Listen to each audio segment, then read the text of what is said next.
Okay, well, welcome everyone. Today we have a very special guest here with us. This is Blaise Gomez from Channel 12, Hudson Valley News.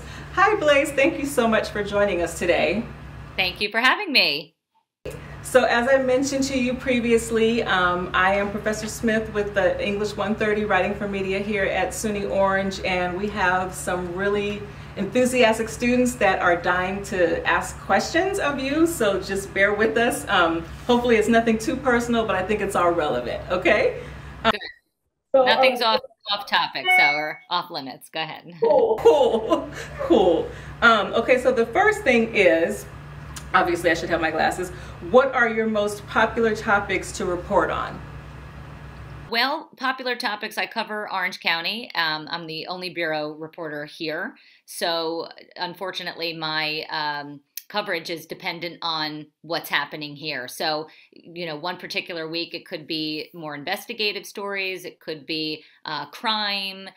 Could be fires or, some other sort of natural disaster, weather related. So it's really, a gamut of stories that I cover and topics that I cover. But my favorite, my beat is really crime. I love reporting on, breaking news and following, court cases and crime in general.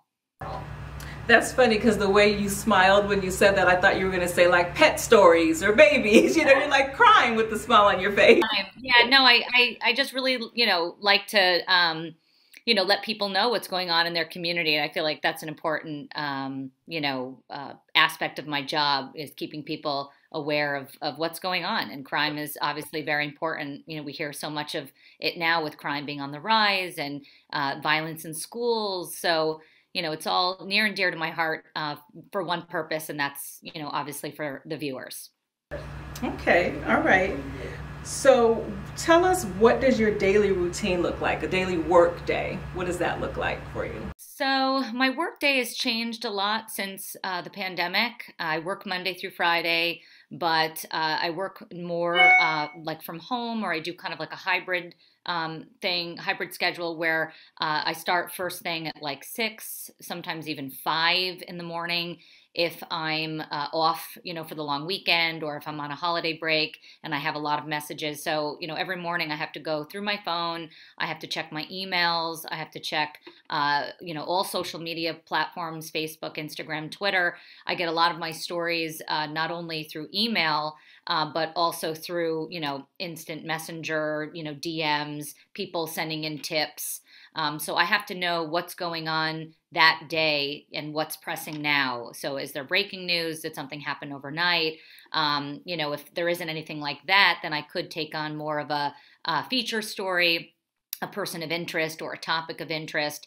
I generally will organize my stories in order of importance, things that I want to pitch for my morning meeting at 9 in the morning. So I have like maybe an hour or two to get ready. I take care of my kids and then I have my morning meeting at 9.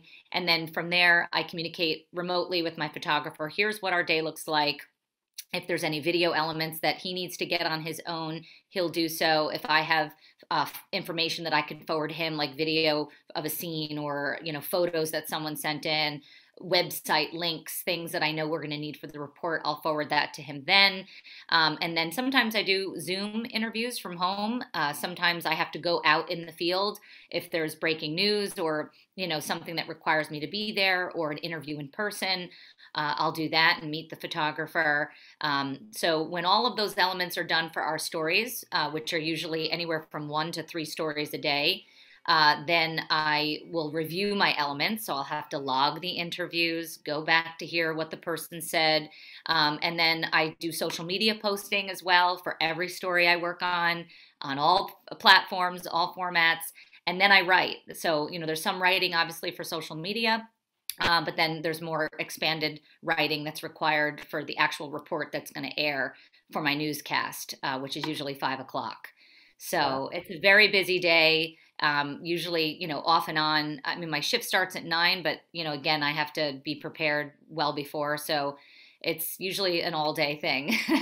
And then after my story airs, then I have to post it to social media as well. So I check in after dinner to do a little more social media posting, which also requires some writing too. So I'm kind of tired just listening to that. it's exhausting. I don't know that, when you're watching the news, that you realize how much behind the scenes, I might see you for 30 seconds, 45 seconds, whatever, but you, like you just said, you just had an entire day. So, I think that's interesting to know, and I think it's good for the students to know, because there's always this like, oh my gosh, it's so glamorous, right, to be on TV. It's so glamorous to be a reporter, but there's a lot of hard work. It's right? Glamorous, it's fun, but there's a lot of pressure because you're in the public eye. There's really no room for errors, for mistakes in the facts that you're relaying. Even with a typo, if you had a typo, then you could be crucified, and your reputation's on the line. People will say that you're not qualified, or it's a lot of pressure, and unfortunately, scrutiny in this field. And people, like you said, don't really know what goes on. That it's an all day thing, and that there's so much behind the scene to just get maybe like a 90-second to 2-minute story out there. Right. Wow. Okay, well, yeah, I'm just floored by that. So I think this might be a fun question for you. One of our students wants to know, what is your favorite outfit you are most comfortable in while working? I love it. My outfits change according to season. So I think in the summer months, I love wearing just like a nice, easy dress, like a zip up, something that's form fitting, nothing that I have to go crazy, like mixing and matching. I'll put on a cute pair of high heels, and that's great. It looks really good, punchy color on camera. But like in the fall time, I'm more of like a jeans, nice top, and boots, like knee-high boots. In winter time, I'm wearing jackets all the time. So I'm not working today, so I'm a little dressed down. But usually I wear jeans and nice slouchy shirt and a huge scarf. So this outfit maybe minus the hat. Okay. All right. I just thought that was an interesting question. I wouldn't have thought of that. You may have already touched on this a little bit, but another student wants to know, what is the most stressful part of your job? I would say the most stressful part of my job used to be before, while there was still that learning curve. The stressful part was really making sure I met all my responsibilities, deadlines in particular, especially with writing. As a new writer, you tend to get very overwhelmed with, the larger picture of what you're reporting on. And as you hone your skill, you kind of can zero in on what it is that really needs to be told. And so it's easier for you to write quickly. So that used to be a big stressor for me, especially when I worked in a newsroom and there was maybe 50 people in the room making noises and a person staring at me in the cubicle next door, someone eating, it was very distracting. So that was the most stressful. But now that I have that down and, it's like second nature, I'd say the most stressful part has become social media.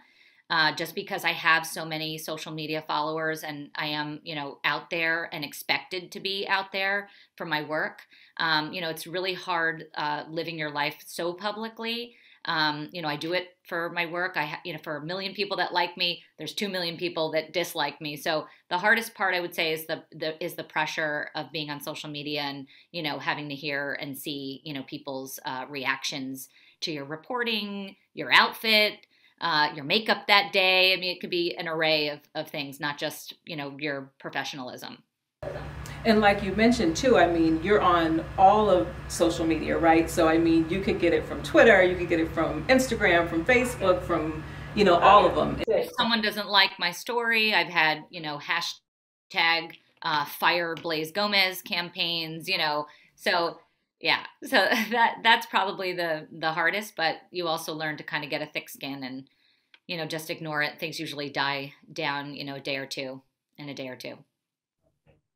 No, I definitely I can relate to that, and I feel you on that, because I've had writers, tell me on my pieces, you're lying, and it's like, huh? Like, I'm just never amazed at what people will come to you with on social media, and as you know, they come to you with anything and everything, and they're always challenging your truth. And people are very mean. They can be very mean-spirited. Yeah. So it's very difficult, especially when, you feel like you're doing your best and you're a sensitive person and, you're a mom and, you're juggling 20 million things and you're like, oh man, that's not how I meant it to be. Right. I know. No, that's definitely, I think that's important for students to know, for anyone to know, looking to get into this business. You definitely have to develop a thick skin. Like, Oh, yes. I mean, Yeah. you can't, you won't be able to do the job, right? You won't be able to survive. No. Yeah. Wow. Okay. All right. So the next student wants to know, can you tell us which news story you reported on that made the biggest impact on your career to date? I thought that was a good question. That's a great one. Yeah, that's made the biggest impact.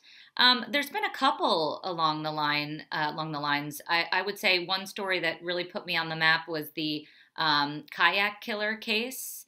I don't know if you remember that story, but it was involving a woman from Poughkeepsie who was kayaking with her fiance, and he died on their way back from a kayaking trip on the Hudson. And she phoned in for help, but he wound up drowning during the incident, and she was charged with his murder. And so I was the first person that really reported on it, and I had an interview with her before she was charged. And the case from start to end was just very strange. She wound up pleading guilty to a lesser charge and just doing time served in, it was like a county jail that she was in. But that case garnered national, even international attention. Like People magazine profiled it. And I had that only interview with her before she was charged, when she was a grieving victim, when she was the grieving fiance. And so I've been in like documentaries on the case, Netflix stuff. I've had little cameos on air. So that was pretty cool. And then, I've done a lot of work with the Hasidic community in Curious Joel and Monroe. That too has garnered a lot of interest. Locally and nationally. There was also another documentary, I think it was on Amazon, that I was featured in my reporting, role. So there's been some, a bunch of things across the line. And most recently, family court reform. It's a really important story that I've been trying to cover for years, and it's really just now getting to the point where people are speaking out and enough people are talking that the media is able to pick up on it. So I've been doing some really good work with that, and I feel like that's gotten a lot of traction too. It's just such good work, and thank you too, by the way, for the work that you do. I like this question. Have you ever unknowingly reported disinformation? Incorrect information. Unknowingly, obviously knowingly, I would never report wrong information. You have to be very careful as a new reporter where your sources come from. So, if someone sends you a tip, it might not be credible. So there has been times, in my early career where, I received information and kind of ran with it. And then it turns out, that it's not a credible news source, or that it was misleading information. So, you learn that as you go along. Hopefully you have producers and other executives that are there to kind of like fact check for you and bounce things off. But I think there was one time I did a story or I reported like breaking news that a high level like Jewish rabbi was, getting charged or under investigation by the FBI. And that wasn't, turns out it wasn't entirely, factual. I think that there had been some involvement with the FBI, but they weren't actually openly investigating him. So I got a lot of flack for that. So you have to be very careful, in choosing your words. So, if the FBI were seen at his house, then you can't automatically assume that he's under FBI investigation. So that's where you have to be very careful in your words and how you choose to relay information. Okay. All right. Well, this is probably one that I should have started with, but I literally just took questions that they had. I didn't really put them in any order. So what made you go into journalism in the first place? Like, where did that come from? It just happened chance. Like I was watching the news, I think with my grandmother at an early age. We'd watch, at night before we went to bed. And it just kind of stuck. I thought that it was something fun. As a little girl, I would put on like performances with my friends, little dance performances, and we'd sing. And, so I always kind of liked being out in the spotlight kind of, and was never afraid to talk to people. I always did very well in English. I loved writing and reading in school.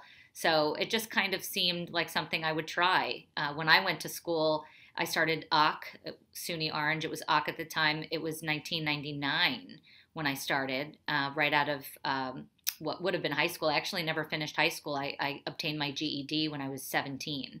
So I went right from my GED to college. And, you know, it just stuck. I went for communications and had that in mind. And I finished SUNY Orange and then went to Pace and said, I'm going to give it a try. So I did. And luckily, I was able to stay locally. I'm from this area and I got one job and that put me to another job and that put me to News 12. And I've just, been flourishing and growing my career since 2006 here. So. Well, I mean, and I love that because, as we said earlier, like for students to know that this is your home, right? You come from here, and I just think that's so motivating and inspiring to students to see someone, come from walking the same steps and that whole thing, right? Sitting in some of the same classrooms, possibly. A lot of people have to move. A lot of people do. They go out of state and they bounce around to different markets and things. But I was fortunate that I didn't have to do all that. Yeah, no, that's really awesome. So another student wants to know, how do you prepare for each interview? Generally, when the person pitches a story to me, or I'm connected to them, or I receive a tip, I'll take a lot of notes. So if I know that I'm interviewing someone, say we're going to talk about school violence, and I have an idea, of what transpired already, I'll take some notes. I might make a few phone calls to reach out, to other sources for comment, so that I ensure that it's a well-rounded report and that I have my calls out in advance. So hopefully you get a call back, with information before your deadline is up. So generally, just making sure I take notes and I have an idea of what's going on before I go in, to the interview. But there's a lot of note-taking that transpires during the interview as well.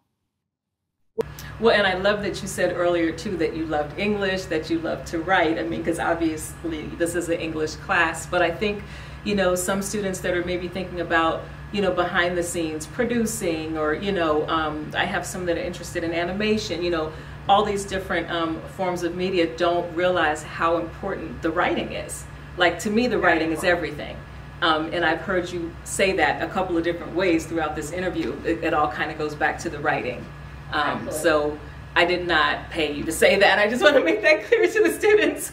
Yeah, you have to be able to write your own content. So there's no one doing it for you. You don't have a content writer. You have to do your own social media writing. You have to do, your writing for on air. Right. You have to write your stand-ups, the part that you see, the reporter talking on camera. So there's definitely a lot of writing involved. Yeah, I think, and I just don't know that people really pay attention to that. I think it looks, which is to your credit, but it looks kind of like free and spontaneous. You know what I mean? Like when we see you on TV, but in certain segments, obviously. But I really want to stress that there's so much work that goes on behind the scenes, and to me, the writing, it starts with the. I'll just keep saying that over and over. Yep. Another student wants to know, have you ever had to improvise during a report? I'm trying to see what they meant here. Yeah, have you ever had to improvise during a report because the information you were given was incorrect? Not so much that it's incorrect, but more so that it's developing. So you might have a developing case, a developing story. If it's live, we've had, scenes kind of unfold behind us. I could be at a fire scene and I was going to talk about, some particulars of the fire or take a look at what's going on behind me. But when I started standing by for the hit, there could have just been firefighters on scene behind me. And then during the hit, the roof could have collapsed and caved in. So you have to be ready to go at any moment to be pretty fluid with it. But generally, if I'm pre-recording a report and I know that it's going to be developing information and that I'm expecting callbacks from police or the DA's office or fire officials, you generally don't want to say anything on camera that's already pre-taped that's going to date your report. So you want to be prepared for that as well. So you might just say something generic, but you don't want to say anything that's not going to hold up by the time your newscast airs. Right. Okay. That makes sense.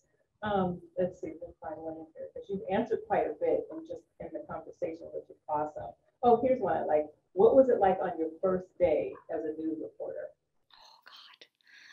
it was petrifying. My internship was in the city. So that's kind of really where I got, my feet wet. And I had on like a what I thought was like a super cute outfit from Express, which was very expensive for me at the time. I might have spent like $100 on this outfit. And I had like a celebrity walking behind me up the stairs. He's a celebrity weatherman, Dave Price. And I was like, oh my God, he's like right behind me. You know what I mean? And I tripped going up the steps. I was so nervous. Yeah, yeah. I'm like, oh my God. So that was that. But my first day, like actually on camera, on air, I was just petrified. I had really no idea what I was doing. I was like clenching the microphone like this, and it's important to look at yourself on camera or as a writer, if someone else is reading your work or reporting on your writings, just kind of to constantly critique yourself. Well, I could have done this differently or I could have done that differently. And then that's how you learn. So That seems kind of dangerous, though, always be critiquing yourself, though. you have to, yeah. But you have to, right? Because you have to learn. So if you don't critique yourself, then your bosses are going to critique you, and you don't want their critiques. True. That just goes back to that thick skin we were talking about. That's right. Let me see here. I have this one. I think you already spoke to this, but they want to know. One student wants to know: are you frequently nervous when speaking on TV, and what coping skills do you use to combat the anxiety if you have it? Yep, I wouldn't say that I'm nervous. I think there is just a general surge in like adrenaline when you know that you have to be on for anything, like whether you're playing sports or and you're performing in front of people, or if you're a singer or a TV reporter. When you're on, there's that surge that comes with it, and if you can channel that and make it so that you're more animated and more descriptive in what's going on and stuff, then you can use that to your benefit. The only time, I mean, we're human. The only time I've really encountered problems with that is if I'm upset or nervous about something personally in my personal life, and we have to work. You might have something upsetting going on, in your family life or behind the scenes, and then that adrenaline kind of brings up your general nervousness anyway that's there. And then there's been times that I've felt like shaky or short of breath on camera. So it does happen. And when that happens too, you just have to know yourself. So you have to say, you know what, this isn't my day. I'm going to keep this real short so that it's not on me, So instead of having like a 15 to 20-second walk and talk where you're feeling awesome and you're crushing it, you might just say, this has been a crazy day. Check out this scene behind me. Let's go right to the video. And then just go right to the video, so it's not you on camera, so you don't have that extra pressure. Okay. What is a walk and talk, by the way? I think I know, but let's hear it. Walk and talk would be, if there's a developing scene behind me that I'm reporting on, and we want to walk and talk at the same time, like move the camera around, look at police over here. You could see the long line of police cars, and over here there's tape and police tape, and there's mobs of people at the other side of these barricades, and so you just kind of like move the camera around, 360 so people can see what's going on. That would be a walk and talk. Okay. That's kind of what I thought. It's amazing too to me how much you have to know really every aspect, right? I mean, you're producing, right, all the time. Yes, you're a field producer as well. Yeah. Some network stations, they'll have like writers, they'll have field producers, they have people that help the reporter so that they're not, they might be responsible for some of the news gathering and interviewing, but they don't have to do everything. But I feel like a lot of the stations now, they've cut back on things, and especially a smaller station like mine. So you're responsible for more. Wow. Okay. So, I like this question. So how do you keep a straight face when delivering emotional news? Emotional, like, I guess where it would be upsetting news or something. Yeah. I mean, there's been times where I've felt like I'm, tearing up during an interview, talking to someone if they're crying, or, it's anything about children. I get very upset, if a child's hurt or sick, I have kind of like teared up, and, it is what it is. But there's also, unfortunately, to this job, you do kind of get desensitized a bit. So you're able to kind of like compartmentalize, like, okay, that's really sad. It's horrible. It's tragic, but I have a message to relay and I have to remain professional. So there's kind of that element too. Okay. All right. Well, I was gonna say we could take a few minutes. I don't know if you want to like drink some water or get something really quick and then come back in like a second. I didn't know if Sure. you wanted Yeah, to no, do I'm fine. We can keep going if you're it. good. I Yep. didn't want to be like, just. I talk for a living. You're okay. Well, I mean, and and really the students submitted so many questions. Oh, I'm so glad. I mean, they really were interested, so I kind of just tried to pick like, different ones. Yes. But I want to switch gears just a little bit and talk about, what some of our students will be studying more formally, in the classroom.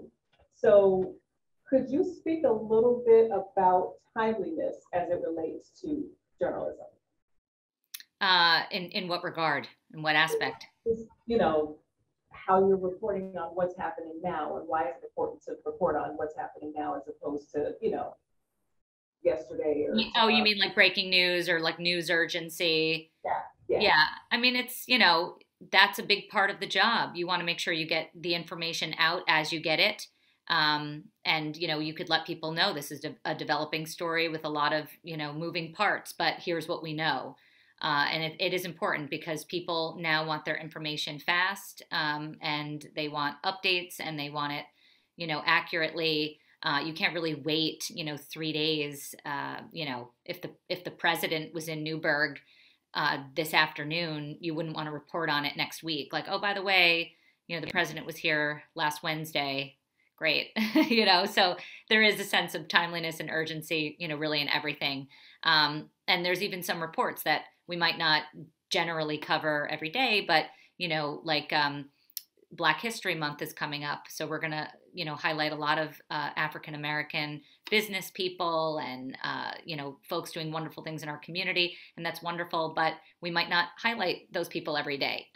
Same thing for Latino Heritage Month or any awareness, AIDS Awareness Month. We might highlight or tailor our stories to that particular month, so it kind of goes hand in hand, and that's all timely. Well, and I think the key word, like you said, is developing, right? Because if you say it's a developing story, then things are changing. Everything is fluid. So I think that's a key word. I just know before, like when I was younger, you watch the news at, maybe 5 or 6, and maybe again at 11, maybe, but really the news was just the news for that day, and then the next day you watch the news. And so anything that might have happened in that 24 hours, might go into that next day's news. But it seems like now, because news is just ongoing all the time, yeah, hours, yeah, 7 days a week, and then you can get your news from anywhere. right. It's like so much pressure for those who are delivering the news. Yes. Yes. Well, and social media mostly. So it's Yeah. not just that there's now, print or, online news sources, various TV stations. It's mostly social media that makes it, instantaneous. It's at people's fingertips. So our producers will always tell us that, like, people do tune in to the newscasts, but like everything in between is also just as important. Maybe not even, could even be more. People might tune in. Most up to date is really going to be on social media. Yes. Yep. Yep. I mean, that's good to know, because I don't know that, I mean, for me personally, because there's so much news, sometimes I just have to be honest. I have to take a break. You know what I mean? So it might be like 2 or 3 times a day, and that's it. I've never really thought to go to my phone or to, to Instagram for news. I really enjoy, maybe because I'm a little bit old school, sitting down and watching the news, for 30 minutes or what have you. But I can't imagine just having that constant. And maybe that's just because of the news today, and so much of it is I so know. much of it is. I'm the same way. Honestly, when I'm not at work, I unplug. If we've been working in our camper fixing it up, and we were listening to like a country radio station, and they had like a news segment on. I'm like, can we just change the channel? Like, I can't listen to it anymore. Politics and everything else, I don't want to talk about it. Yeah, I would imagine that you would have to detox, especially because this is what you do for a living. Yeah. So Yes. you need a break. So let's see. This they want to know. I'm sorry, I can't read it. How important? Okay. How important is the proximity of the story you're covering? Not really sure. I think I understand the question. That's what I'm trying to figure out what it is. I think they want to know. Okay, how do you decipher what geographical area will receive the most? Okay, so Right. I get it. yeah, who's going to receive the most Yeah. coverage? So I work for a local news station. So, for instance, I'm not allowed to cover anything that's not right here in the Hudson Valley, mostly Orange County. That's my beat. I cover Orange. Okay, So, if something happened in California, unless there's a tie here, I can't report on it. So, there could be, wildfire in California, and my station might cover it, but I wouldn't unless maybe like somebody's second home out in California who lives here in Orange County was burned down, and I interviewed them and linked it into the national news or the out of state news. So, yeah, generally I can report on anything as long as it's happening here in Orange County, in the greater Hudson Valley area, or has some sort of tie here. that's still a pretty wide area to cover. Oh, yeah, yeah. I mean, I'm still somewhat new. I think I've been here about 10, 12 years, I don't know. But I'm still fascinated to see how much, is in Orange County and everything that It's a lot. Yesterday we covered a domestic violence murder, and it was all the way out in Rhinebeck, and that was in Dutchess County. And I normally wouldn't go out that far, but domestic violence is an issue that's near and dear to my heart, and so I didn't want this woman's death and murder to go unreported on and unnoticed. So right. I went like above and beyond to pitch the story and to get out there in my own car. I drove like an hour and a half each way to get there. So it was far. Wow. Yeah, that's what I'm saying. Like I hear of these places. I've heard of Rhinebeck before, but I mean, I don't think that I'm still learning. Orange County is it's just humongous as far as I'm concerned. And Yeah. there's cities I don't even recognize, names to. So that's good to know. Another student wanted to know, do you prefer, I think you've already answered this, but do you prefer the hard news or the soft news and why? I would say that I tend to favor hard news more. I don't know. I'm kind of like a serious person. So I think that the more serious news kind of resonates more. That's not to say that I don't enjoy covering positive stories, things that might be inspirational or uplifting. I do a lot of human interest stories as well, and I equally enjoy speaking to new people and hearing about their stories and their triumphs and sharing, their life experiences with other people because that's also very helpful. Not just in terms of informing people of hard breaking news, what's going on in your backyard, but also all of these amazing inspirational people that are dealing with whatever, right, that could be our neighbor and you don't even know. So I like that too, but I tend to gravitate more toward the hard news. And I just think it's interesting because how you and I actually met, and I haven't told the class this yet, but that you covered me once in a story, and I think because you were so just empathetic and just so personable, and just I really felt like you really cared about my story, that I thought you covered more human interest type stories than like the hardcore crime and domestic violence and whatnot, only because that was my introduction to you. And then when I started doing more research or watching more, I thought, wow, I didn't know. So that's awesome that you can encompass all of those things. And I guess you kind of would have to, right? Yes. And I wanted to mention, I was going to wait to hear your questions, but maybe we can talk on it a little bit more. It's really important in your work, whether you're writing for news or you're writing for any other purpose, that you can have a connection with the story and with the person. So like in your case, I felt for you. Like I felt like my heart was open, to your story and what was happening to your family during coronavirus. Right. And so I kept that connection open when I interviewed you and when I wrote, because that's what you want. You want to be able to express and portray the emotion why someone cares in your writing. So it can't just be like, oh, on March 1st, Cherie said this, it has to, you have to have that connection. So like you always have to keep in mind, why is this interesting? Why am I, even documenting this or writing on it in the first place? Why would somebody care? And so, generally getting in touch with why you care is why other people care. Right. And so that's kind of the trick that I have learned along the way. I'm so glad you said that because you kind of answered all of the rest of the questions that I had, and it really does boil down to why do you care and why would someone else care? I mean, Yes. that's why you do what you do. And I think when you can do that and convey, like you said, that human connection, it just makes a difference. And then it makes the viewers care, right? Because they see that you care. At least, and that's what I took from you. But I will tell the students, separately, more specifically about my story that led me to you. Because my Maybe son, show them the report. I can do them. I can do Yes, that. yes, that we did too, right? Two reports. We did a follow-up too. Did. And AJ always says, "Mommy, where's that pretty lady where's that pretty lady on the news?" Oh, he's so cute. But yeah, He's so adorable. fond memory. I mean, it was a difficult time, but it was a fond memory having that and being able to share that story. And like you Yes, said, a lot of people probably were going through similar. absolutely. There were so Yeah, many people dealing with that. with that. But I mean, that's really all. I mean, that's all I'm gonna ask you because it's just a lot of very, very similar questions. But I just want to tell you again how much I appreciate you, how grateful I am for you and your time and just sharing yourself with us and with our students. And like I said, I didn't even know that you were ARC alumni. So that just makes it even better. Absolutely. I really think it's important for students to kind of see themselves or try to see themselves.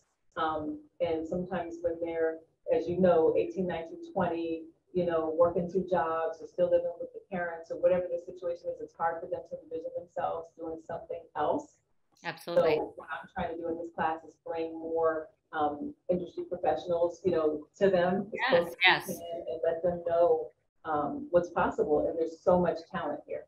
Absolutely, absolutely. And if I can just maybe even add, the most important thing is if somebody has a goal, that they keep that goal in mind no matter what. When I was in when I was at SUNY Orange, I was living alone. I was only 17 years old, and I had my own apartment. I was working nights at the Colonial Diner in Middletown. And I had really no family, no support system. I was driving like a $900 1988 Toyota Corolla with like duct tape on the side of the car, like holding the bumper up and stuff. Seriously. Yeah. And I mean, I was in the foster care system in Orange County as a young girl and really raised myself. So if I can do it, anybody can. It doesn't matter, what hardships they've had so far in their, young lives. As long as they have a goal and keep that goal in mind, and to always remember, no matter what, education is the most important thing because nobody can take that from you, right? You could be the poorest person on the planet. You could have no family. You could have everything horrible, imaginable happen to you. But as long as you go to school and better yourself, you'll always have that degree and you'll always have that GPA, and no one can take that from you. So that was always something I kept in the forefront of my mind throughout all of my hardships. And that right there is why I love you, because I mean, I couldn't have said it better. We have so much in common. We could probably talk off camera forever, but I really do appreciate you being with us today, Blaise. And don't be surprised if some of our students start following you on. I was going to say, please. Yeah, I'm on Facebook under Blaise Gomez, Blaise.